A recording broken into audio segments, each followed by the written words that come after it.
Mardi 4 février 2025, ravi de vous retrouver à nouveau sur ce bulletin d'information sur Iroko Media TV.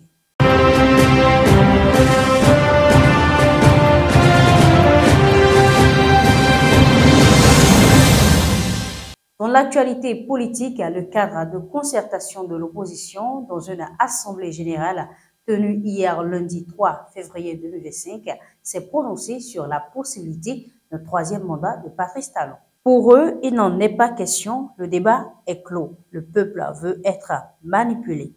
En effet, depuis quelques semaines, une campagne orchestrée par des proches du pouvoir tente d'imposer dans l'opinion publique l'idée absurde d'un troisième mandat, a constaté l'un des cadres de l'opposition. Ils exhortent les citoyens béninois à ne pas rentrer dans les discussions inutiles et ne pas se laisser manipuler.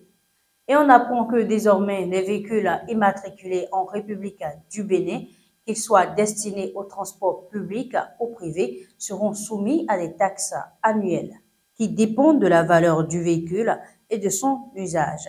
Pour les véhicules privés, les taxes varient de 20 000 francs à 60 000 francs CFA.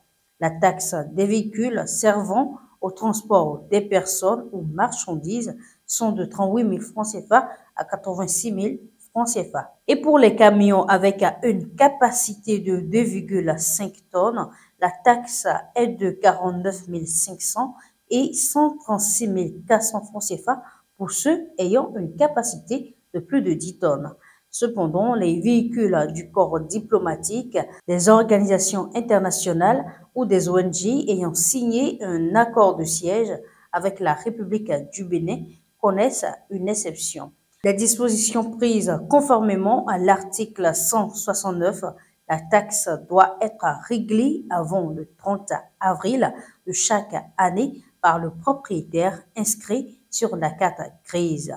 En cas de non-paiement, des amendes et des poursuites administratives peuvent être appliquées. Et pour une première immatriculation en cours d'année, la taxe est calculée au prorata. Hors du Bénin, dans l'est de la RDC, au moins une centaine de corps ont été inhumés hier lundi 3 février 2025 à Goma.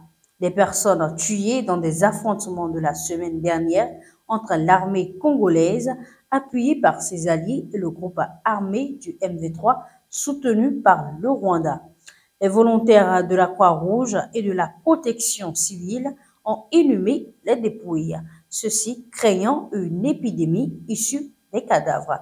Vous voyez des corps, l'état dans lequel ils sont, et dans la communauté et dans les hôpitaux, il est très crucial pour l'OMS de pouvoir apporter la contribution aux côtés des équipes du CICR pour que nous puissions faire ces enterrements dignes et sécurisés et réduire les risques de transmission d'épidémies dans les hôpitaux et aussi dans la communauté au vu des risques de choléra que nous avions ici dans la crise humanitaire, a déclaré le coordonnateur de la Croix-Rouge, Alain Mongolapa. Les victimes de la guerre estimées à 2100 des cas de blessés selon l'État congolais, ce qui crée une autre problématique, celle des terrains de l'inhumation. En Ukraine, au petit matin de ce mardi 4 février 2025, la région de Kharkiv, dans l'est de l'Ukraine, a été frappée par un missile russe en plein centre-ville et a fait au moins 5 morts et plusieurs dizaines de blessés, y compris des enfants. La frappe a endommagé un centre administratif ainsi que plusieurs bâtiments résidentiels, selon le gouverneur de la région. La ville est régulièrement la cible des bombardements russes par missiles ou par drone. Et comme après chaque frappe d'ampleur, le président Zelensky a dénoncé cette attaque sur les réseaux sociaux, affirmant qu'une telle brutalité ne saurait être tolérée.